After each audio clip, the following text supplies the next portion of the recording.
এখন আর তোমার সাথে কথা বলতে ইচ্ছে করে না, এখন আর ব্যবহার হতে ভালো লাগে না। তুমি এখনো ভালো লাগো, কিন্তু তুমি আমার জন্য সঠিক মানুষ নও। আমি ভালোবাসা চেয়েছিলাম, আর তুমি আমাকে শুধু শিক্ষা দিয়ে চলে যাচ্ছ। আমার পুরো পৃথিবীটাই তোমাকে ঘিরেছিল, এখন সেই পৃথিবী থেকেই বের হয়ে যাচ্ছি। একদিন তুমি ঠিকই আমাকে মনে করবে, যখন তোমার প্রয়োজন হবে, কিন্তু তখন আমি আর কোনো উত্তর দেব না। মন চাইলে কথা বললে, না চাইলে হঠাৎ দূরে সরে গেলে। এক মুহূর্তে বন্ধু বানালে, পরের মুহূর্তেই অচেনা করে দিলে।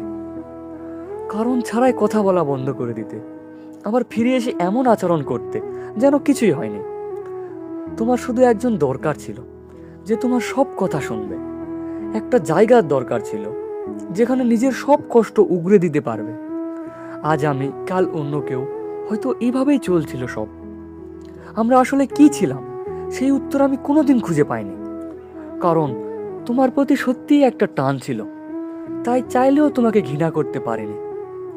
কিন্তু এখন আমি চলে যাচ্ছি, আমার কণ্ঠ আর শুনতে পাবে না তুমি।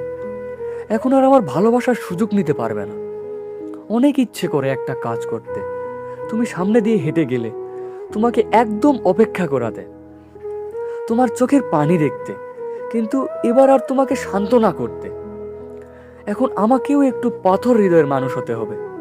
তোমার সাথে থাকার চেয়ে একা থাকাই ভালো। কিছুদিন খারাপ লাগবে, আর লাগাটাই স্বাভাবিক। নিজের ভুলের শাস্তি তো পাওয়াই উচিত। ভাবি, কিভাবে তোমার কথাগুলোতে এভাবে ভেসে গেলাম, নিজেকেই দুটো থাপ্পড় মারতে ইচ্ছে করে। আমি চলে যাচ্ছি, এবার আর কোনোদিন তোমার কাছে ফিরবো না। ভিডিওটি ভালো লাগলে অবশ্যই চ্যানেলটি সাবস্ক্রাইব করে দিবেন। আবার দেখা হবে কোনো নতুন এক গল্পে। ভালো থাকবেন, সুস্থ থাকবেন। ধন্যবাদ।